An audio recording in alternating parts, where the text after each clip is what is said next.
सभी विद्यार्थियों का एसवी चिल्ड्रन एकेडमी रावला मंडी के ऑनलाइन प्लेटफॉर्म पे स्वागत है। जैसा सभी विद्यार्थियों को पता है, कक्षा 12वीं बोर्ड की क्लास है और लगातार आप पे खास करके फोकस रखा जाता है। जो हिस्ट्री है, जो ज्योग्राफी है, पॉलिटिकल, 3 सब्जेक्ट आपके पास है। उसके अलावा हिंदी, अंग्रेजी। तो बात कर रहे हैं विषय भूगोल की और अध्याय 3 हम लगातार पढ़ रहे हैं। उसमें हम किसकी चर्चा कर रहे हैं? विश्व की जनसंख्या। विश्व की जनसंख्या पे चर्चा कर रहे हैं और हमने कल के वीडियो में देखा जनसंख्या महासमूह है। जनसंख्या महासमूह में 2 बातें पढ़ी, एक तो एशिया जनसमूह है और दूसरा यूरोपियन जनसमूह है। आज हम तीसरी बात करते हैं ये अमेरिकी जनसमूह है। अमेरिकी जन यानी महाद्वीप है, लेकिन इनके अंदर क्या आ रहे हैं? देश वगैरह, वातावरण वगैरह। अमेरिकी जनसमूह के बारे में बात करें तो देखिए इसका सबसे ज्यादा विस्तार, पहले तो आपको नक्शे में उत्तरी अमेरिका, ज्यादातर बात उत्तरी अमेरिका की ही आती है। मैं शॉर्टकट में सीधा बना देता हूं, इस तरह का नक्शा है। तो इसके जो पूर्वी साइड है, ये पूर्वी भाग में जनसंख्या ज्यादा रहती है। अमेरिकी जनसमूह के जो पूर्वी भाग है वहां पे जनसंख्या का ज्यादा विस्तार है। विस्तार जनसंख्या का पूर्वी भाग में ज्यादा है। ठीक है, एक तो ये याद। दूसरा, ये विश्व का तीसरा बड़ा समूह है। अब पहला कौन सा हो गया? पहला एशिया, दूसरा यूरोप, तो ये तीसरा बड़ा समूह हो गया। तीसरा बड़ा जन समूह किसका? विश्व का। क्योंकि जनसंख्या किसकी बात कर रहे हैं? विश्व की बात कर रहे हैं। इसमें अब देश कौन कौन से आते हैं? देखो, ये तो है कनाडा। कनाडा नाम सुना, लोग कनाडा जाते हैं। ये आपका उत्तरी, ये अमेरिका। अमेरिका देश है ना, ये अमेरिका है। और यहाँ पे एक देश और है, आगे हम पढ़ेंगे, मैक्सिको। ये 3 प्रमुख रूप से देश आते हैं, कनाडा, अमेरिका और मैक्सिको। ठीक है, तीनों ही तटीय क्षेत्र है। तटीय क्षेत्र का मतलब इधर तो आता है प्रशांत महासागर और इधर आता है अंटार्कटिक महासागर। ठीक है, यहाँ कौन सा महासागर लगता है? प्रशांत महासागर और इधर अंटार्कटिक महासागर। लिख देता हूं मैं, महासागर भी कितने हैं? 5 है। अंटार्कटिक महासागर और इधर लगता है प्रशांत महासागर। जिस देश के, जिस महाद्वीप के चारों तरफ कोई महासागर लगता है तो समुद्र के पास की जो ये होती है उसको तट रेखा कहते हैं, तट। ठीक है, तो ये तटीय है ना। कनाडा यहां से तटीय हो गया, यहां से तटीय हो गया, अमेरिका हो गया, ये सारे तटीय हैं, यानी समुद्र से लगे हुए हैं। और खास बात, यह विश्व का सबसे नवीन जनसमूह है। नवीन जनसमूह। नवीन जनसमूह मतलब सबसे अंतिम में खोज किसकी हुई थी? अमेरिका की हुई थी। ठीक है, वैसे अमेरिका की नहीं, उत्तरी अमेरिका की खोज हुई थी 1911 के आसपास। तो ये सबसे नवीन माना जाता है, तो नवीन जनसमूह हो गया। उसके अलावा इसकी खासियत देखो, इस जनसमूह की 80% जनसंख्या 80% जनसंख्या 100 डिग्री पश्चिमी देशांतर, 100 डिग्री पश्चिमी देशांतर के पूर्व में तथा 30 डिग्री उत्तर से 45 डिग्री उत्तरी अक्षांश में पाई जाती है। इसका मतलब क्या हुआ? मैंने आपको पहले बताया था, एक अक्षांश रेखा होती है और एक देशांतर रेखा होती है। ये जो रेखाएं खींची जाती है, ये तो अक्षांश होती है, यानी उत्तर से दक्षिण को मिलाने वाली तो अक्षांश होती है, पूर्व से पश्चिम को मिलाने वाली कौन सी होती है? देशांतर रेखाएं होती है। ठीक है, ये देशांतर रेखाएं। अब देखो, अब क्या होता है कि मैं थोड़ा सा सही बना देता हूं आपके लिए। कुछ विद्यार्थी सोचते होंगे सर ऐसी रेखाएं नहीं होती, नहीं होती है। काल्पनिक रेखाएं है, ये खींची हुई रेखाएं नहीं है, ये भूमध्य रेखा। ठीक है, ऐसी रेखाएं होती है, ऐसे, ये ऐसी होती है,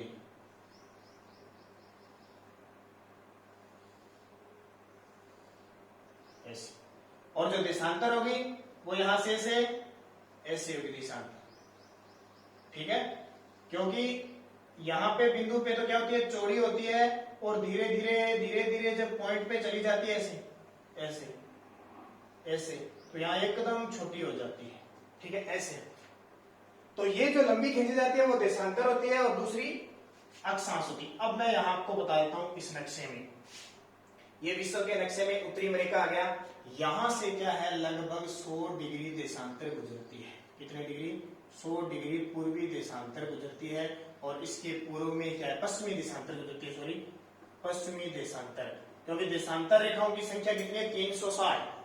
180 तो है पूर्वी देशांतर और 180 क्या है पश्चिमी और पूर्वी देशांतर। ठीक है, तो 100 डिग्री पश्चिमी देशांतर के पूर्व में जनसंख्या रहती है, मैंने अभी बताया ना पूर्व में जनसंख्या रहती है, तो पूर्व में रहती है। और 30 डिग्री यहाँ लगभग आ गया और 45 डिग्री यहाँ आ गया। ज्यादातर जो जनसंख्या सबसे ज्यादा रहती है वो यहाँ रहती है। विश्व में सबसे ज्यादा जनसंख्या चीन की, 2 पे भारत की, 3 नंबर पे अमेरिका की। आ गया कि नहीं आ गया? सबसे ज्यादा जनसंख्या अमेरिका में पाई जाती है। ठीक है, तो अब खासियत देखो, इस अमेरिका जनसंख्या सबसे बड़ी खासियत है कि यहाँ 90% जनसंख्या यूरोप से आई हुई है। जनसमूह कहां से आया हुआ है? यूरोप से। पहले अमेरिका में जनसंख्या नहीं थी, यूरोप वाले लोग है ना, चाहे फ्रांस, इटली, जापान, ये इंग्लैंड, ये सब देश कहाँ के बस गए? 90% अमेरिका में आके बस, यानी 10% अमेरिकी लोग हैं, बाकी सारे यूरोपियन देश हैं। यूरोपियन देशों के लोग हैं, ध्यान रखना। और क्यों? क्योंकि यहाँ पे खूब सारा खनिज वगैरह होता है, सारा संसाधन होता है, सिस्टम होता है। और खासियत 75% लोग नगरों में रहते हैं, 75% लोग नगरों में निवास करते हैं, क्योंकि औद्योगिक क्षेत्र ज्यादा बड़ा, यूरोपियन लोग इधर सबसे ज्यादा आए, तो यहाँ सारा, तो इस तरह ये। और अमेरिका में क्या है? मृत्यु दर और जन्म दर, मृत्यु दर व जन्म दर नियंत्रण में है, यानी ज्यादा जनसंख्या नहीं बढ़ रही है, नहीं तो ज्यादा लोग मरते हैं और नहीं ज्यादा जन्म देने, नियंत्रण में है। और अब अमेरिकी जनसंख्या अप्रवासी जो लोग होते हैं उन पे प्रतिबंध लगा दिया, यानी बाहर से जो लोग आके बसते हैं उन पे प्रतिबंध लगा दिया, क्योंकि आगे क्या हो रहा है? 90% लोग जनसंख्या यूरोप के आ रहे हैं, सारे आ जाएंगे तो अमेरिका वाला दबाव बना देंगे। तो इस तरह क्या है, धीरे धीरे अमेरिकी जनसंख्या में ये परिवर्तन हुआ। तो बात ध्यान रखना, 3 देश मैंने बता दिए, कनाडा, अमेरिका और मैक्सिको। अब एक हो रह गया हमारा अफ्रीका जनसमूह, 4 भागों में बांटा है ना हमने, तो अफ्रीका जनसमूह देखिए, अफ्रीका जनसमूह पता तो है ना अफ्रीका महाद्वीप है कौन सा? मैं थोड़ा सा चित्र बना देता हूँ आपके लिए अफ्रीका महाद्वीप का, ताकि आपको किसी भी प्रकार की दिक्कत का सामना न करना।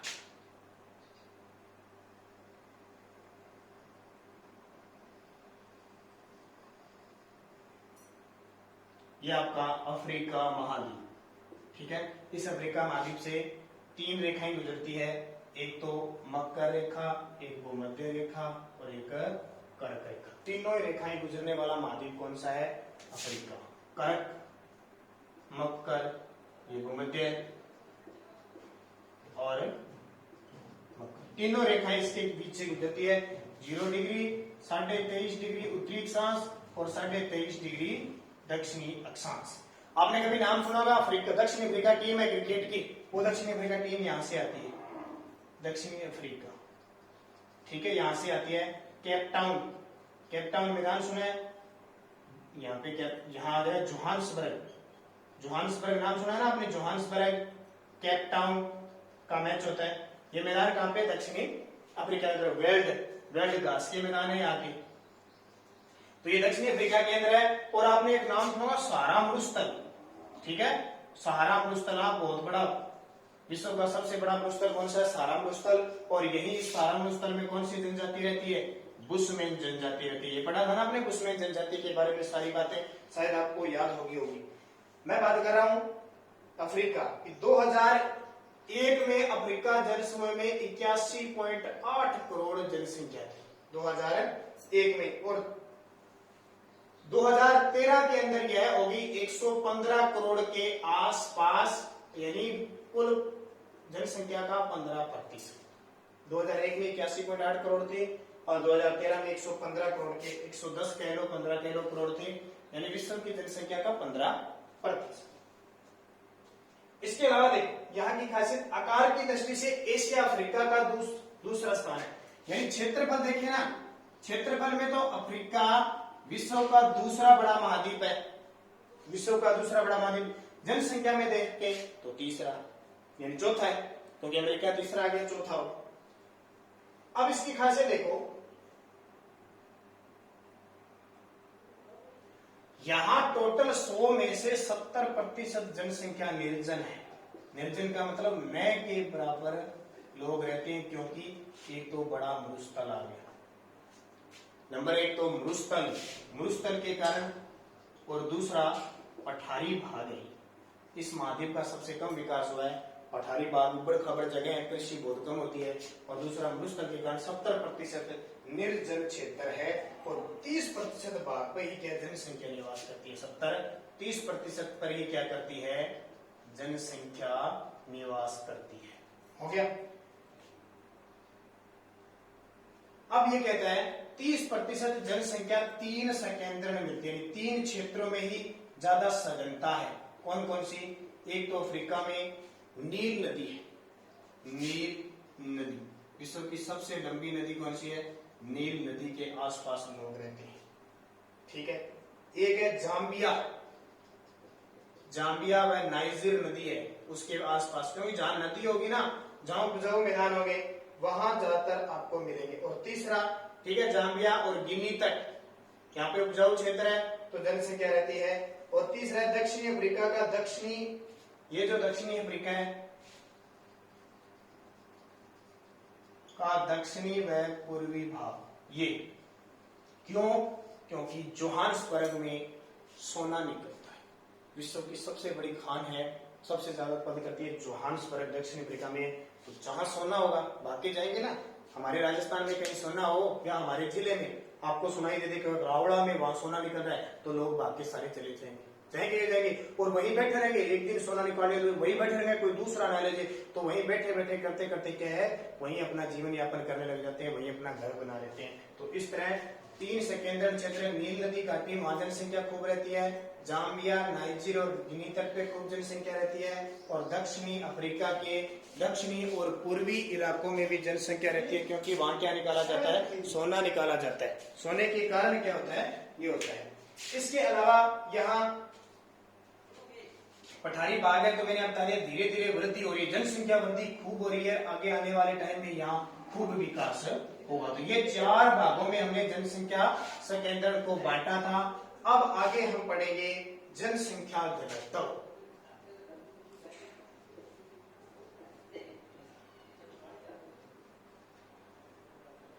जनसंख्या घनत्व की बात करें, अब मैंने आपको बता दिया कि जनसंख्या घनत्व होता क्या है। तो जनसंख्या घनत्व प्रति वर्ग किलोमीटर में रहने वाले की जो लोगों की संख्या होती है उसे जनसंख्या कहते हैं। ठीक है, प्रति हो गया, प्रति वर्ग किलोमीटर में जो लोग रहते हैं क्षेत्रफल के अनुसार ये जनसंख्या होती है। ठीक है। अब कैसे कि टोटल जनसंख्या कितनी है और बटे उसका क्षेत्रफल कितना है। जनसंख्या कितनी है बटे क्षेत्रफल कितना है, उसका वो क्या आ जाएगा, क्या आ जाएगा, घनत्व आ जाएगा। मान लो हमारे क्षेत्र में 1000 जनसंख्या रह रही है और हमारे पास क्षेत्रफल है 300 वर्ग किलोमीटर, या मान लो आप 400 वर्ग किलोमीटर कर लो या 250 ही कर लो, 200 कर दिया तो कितने हो जाएंगे, 1 वर्ग किलोमीटर में कितने हो जाएंगे, 500। ऐसे ये निकाला जाता है। आगे कुछ सूत्र है, उन सूत्रों की बात करेंगे कैसे घनत्व निकाला जाता है। तो सबसे पहले तो हमें जनसंख्या घनत्व के बारे में थोड़ा सा जरूर पढ़ना चाहिए कि प्रदेश के क्षेत्रफल में, प्रदेश के क्षेत्रफल में आ गया ना क्षेत्रफल, प्रदेश के क्षेत्रफल के पारस्परिक अनुपात से, क्षेत्रफल के पारस्परिक जनसंख्या अनुपात से जनसंख्या का घनत्व मालूम होता है। प्रदेश के क्षेत्रफल के पारस्परिक अनुपात से जनसंख्या का घनत्व मालूम होता है कि वहां का क्षेत्रफल कितना है और वहां की जनसंख्या कितनी है। उसके बारे में कुछ घनत्व के सूत्र दिए हुए अलग अलग, उन सूत्रों के माध्यम से हमें कुछ जानकारी मिलेगी उस प्रदेश में। क्यों? क्योंकि जनसंख्या घनत्व कहाँ होगा, जनसंख्या घनत्व कहाँ होगा, जहां आर्थिक स्थिति अच्छी होगी, राजनीतिक सामाजिक संस्कृति अच्छी होगी। आज हमें हमारा अच्छा माहौल मिलेगा, अच्छा माहौल मिलेगा। मान लो हम रावड़ा में हैं, रावड़ा में स्कूल बहुत है, कहीं 1100 बच्चे हैं, कहीं 800 बच्चे हैं, कहीं 700 बच्चे हैं, कहीं 500 बच्चे हैं, कहीं 400 बच्चे हैं। कहीं 200 बच्चे हैं, कहीं 100 भी बच्चे हैं, है ना। हो सकता है 1100 के बाद या कहीं 2000 भी हो। अब देखो हम पढ़ रहे हैं इस 1100 वाले में, 2000 तो ही नहीं रहा में, 1100 वाले में हम 500 वाले में नहीं पढ़ सकते, हम 200 वाले में नहीं पढ़ सकते, हम 100 वाले में नहीं पढ़ सकते, हम 1100 वाले में क्यों पढ़ रहे हैं? क्यों? क्योंकि हमें जो चाहिए, हमें जो शिक्षा चाहिए, हमें जो टीचर चाहिए, हमें जो पानी की व्यवस्था चाहिए, हमें जो निवास यानी बैठने की व्यवस्था चाहिए, वो हमें यहाँ मिल रही है। मिल रही है तो हम यहाँ आ रहे हैं ना, सारे विद्यार्थी यहाँ आ रहे हैं। अब ये 200 वाला स्कूल है, ना तो यहाँ पे पानी की व्यवस्था है, ना बैठने की व्यवस्था है, ना ढंग से पढ़ाते हैं, ना ढंग से कॉपी चेक करते हैं, और नहीं रिजल्ट रहता है। तो क्या हमारे माता पिता इस 200 वाले में लगा देंगे? नहीं लगाएंगे। वैसे ही ये सिस्टम होता है, जहां आर्थिक स्थिति अच्छी होगी, जहां उपजाऊ मैदान होंगे, जहां अच्छी रीति रिवाज होगी, जहां सारी सुविधाएं होगी, वहां लोग रहेंगे, और लोग रहेंगे तो उस क्षेत्र का वो क्या कहलाएगा? घनत्व कहलाएगा। क्यों? ज्यादा वही आएंगे। अब देखो यहाँ कितने आगे, ये जनसंख्या घनत्व है कि नहीं, और ये यहाँ पे 200 100 रह रहे हैं, तो यहाँ का जनसंख्या घनत्व ही नहीं है। तो उस पर निर्भर करता है कि हमें सुविधाएं किस प्रकार मिल रही है। वहां जाके लोग इकट्ठे होंगे, खूब सारे, क्षेत्रफल कम होगा, फिर भी लोग आते रहेंगे, तो वो वहां का क्या हो जाएगा?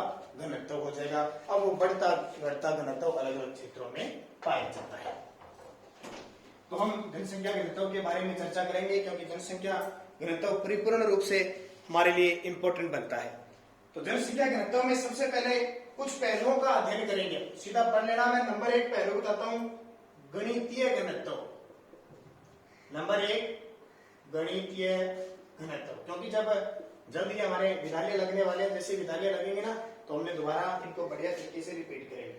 गणितीय घनत्व जिसमें मानव स्थल अनुपात का विचार किया जाता है, ठीक है। मानव व स्थल का अनुपात ज्ञात किया जाता है। मानव और किस तरह का स्थल का अनुपात है वो ज्ञात किया जाता है। तो गणितीय घनत्व का मतलब क्या? जनसंख्या, मैंने अभी सूत्र बताया था, भाग क्षेत्रफल। गणितीय घनत्व में क्या होगा? हमें अगर जनसंख्या घनत्व, ये घनत्व ज्ञात करना है, तो उस क्षेत्र की जनसंख्या कितनी है। जैसे मान लो 7 अरब जनसंख्या है, ठीक है, और हमारा टोटल जितना क्षेत्रफल है ना, जितना, उसमें भाग देंगे तो हमारा घनत्व आ जाएगा, ठीक है, वो गणितीय होगी। दूसरी बात देखिए, आर्थिक घनत्व। अब आर्थिक क्षेत्र का घनत्व होगा, मानव और उसका आर्थिक क्षेत्र का घनत्व ज्ञात करेंगे, उसका अनुपात। तो क्या करेंगे? जनसंख्या तो आएगी सभी में, और संसाधन भी, उस व्यक्ति को उस क्षेत्र में कौन कौन से संसाधन उपलब्ध हो रहे हैं, खनिज उपलब्ध हो रहे हैं, जल उपलब्ध हो रहा है, सारी कृषि क्षेत्र में उपजाऊ मिट्टी उपलब्ध हो रही है। तो जनसंख्या भाग संसाधन। तीसरा कार्यक घनत्व। कार्यक घनत्व में आपको क्या मिलेगा कि आपको जिस क्षेत्र में रह रहे हैं कार्य करने को मिलता है कि नहीं मिलता है, कृषि कैसी मिलती है, रोजगार कैसे मिलता है, उद्योग कैसे मिलता है। तो जनसंख्या ज्यादातर कृषि क्षेत्र में आपको क्या मिल रहा है? जनसंख्या भाग कृषि भूमि का क्षेत्रफल, कृषि भूमि का क्षेत्रफल, ठीक है। चौथा देखो क्या है, फिर आ गया कृषि घनत्व, फिर आ गया कृषि घनत्व। कृषि का घनत्व अलग दे दिया, यहां सिर्फ क्षेत्र आ गया, वही आ जाएगा वापिस, सेम ही है, जनसंख्या भाग कृषि भूमि का क्षेत्रफल। तो इसमें कोई ज्यादा अंतर नहीं है, ठीक है। 5 नंबर क्या आता है? पोषण घनत्व। जिस स्थान पे व्यक्ति रहना चाहता है, क्या उसका पोषण उसको सही मिल रहा है, क्या उसकी जो रोजमर्रा की जिंदगी है उसको सारा कुछ मिल रहा है। तो जनसंख्या भाग भोज्य पदार्थों का क्षेत्रफल, या खाने वाले खदानों का क्षेत्रफल, यहाँ का, यानी अलग अलग घनत्व है सारे, किस प्रकार का घनत्व हमें चाहिए, ठीक है। तो ये सारे क्या हो गए घनत्व। तो ये टोटल सारे अन्य प्रदेश वर्ग किलोमीटर पढ़ लेना। तो ये हो गया आपका जनसंख्या घनत्व। अब अगले वीडियो में बात करेंगे विश्व में जनसंख्या घनत्व का वितरण कहाँ कहाँ और कैसे है। फिर तुमने घनत्व की बात की, छोटी मोटी जो बातें हैं वो आप पढ़ लेना। फिर हम जनसंख्या घनत्व का वितरण है कौन कौन से, कैसे प्रभावित करता है, उसके बारे में चर्चा करेंगे।